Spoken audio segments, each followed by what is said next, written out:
Unlocking the Joy of Beach Time, a guide to English phrases. Hello, dear friends and language enthusiasts. Today, we're diving into the sunny world of English phrases, and what better way to start than by exploring the meaning and usage of beach time. Whether you're planning a holiday or dreaming of the sea, understanding this phrase will add a splash of fun to your English conversations. So grab your sunscreen, and let's get started. When we break down the phrase, beach time, we're looking at two words that are quite simple. Beach refers to the sandy or pebbly shore by the sea or ocean, which is typically warmer and sunnier than other places. Time can mean many things, but here, it signifies a period during which an activity happens. So, putting them together, beach time quite simply refers to time spent at the beach.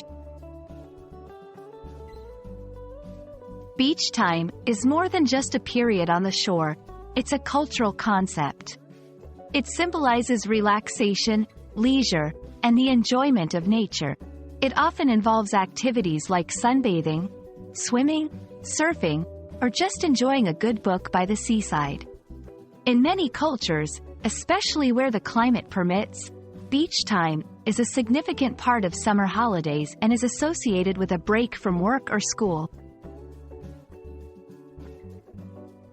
Now let's put beach time into action. Here are some examples of how it can be used in everyday conversation. I can't wait for the weekend. We've planned some quality beach time. What are your plans for the vacation? Oh, plenty of beach time. She looks so refreshed after some beach time with her family.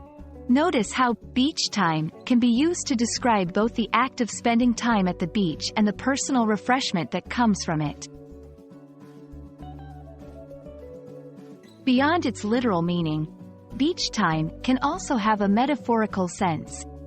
People might use it to refer to a state of mind where they are relaxed and at ease, similar to how one might feel when lying on the beach. For instance, someone taking a break at work might say they're having beach time, meaning they are taking a moment to unwind and relax, even if they are nowhere near the actual beach.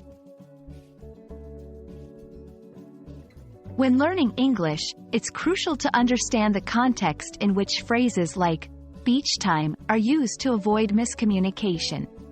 For instance, saying, "I'm on beach time," could confuse someone if you're not actually planning to go to or are at the beach. It's essential to ensure the listener understands whether you're using the phrase literally or metaphorically. I hope you've enjoyed learning about beach time and can use this phrase to add a bit of sunshine to your language skills. Remember, English is full of phrases that can transport you to new places and experiences, so keep learning and practicing.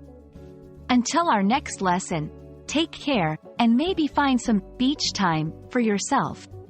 Goodbye for now, and happy learning!